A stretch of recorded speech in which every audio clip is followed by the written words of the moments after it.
আলহামদুলিল্লাহ আমরা সব মুসলমান হয়ে গেছি।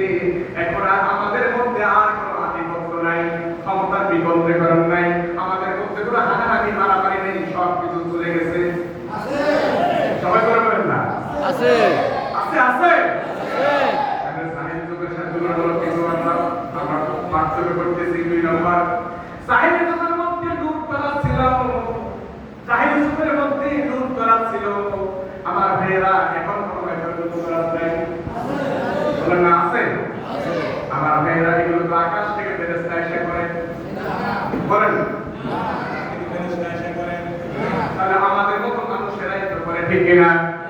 আরো করে করে, ঠিক কিনা?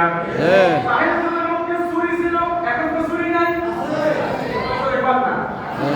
সাহিল যুগের মধ্যে চুরি ছিল, এখন আর চুরি বলতে কিছুই নাই। আমরা সবাই উদাহরণ হয়ে গেছি, এখন তো আর চুরি নাই। আছে আছে বলে বল না আছে? সাহিল যুগের মধ্যে ব্যভিচার ছিল, এখন তো আর ব্যভিচার নাই।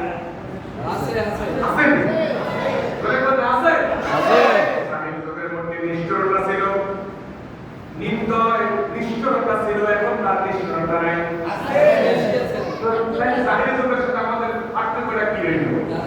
এরা আমার নির্লজ্জতা, নারী উৎপীড়ন, তারপরে টিজিং, এইগুলা ওই সাহিল যুগের মধ্যে তাদের কিন্তু নৈতিক কাজ ছিল।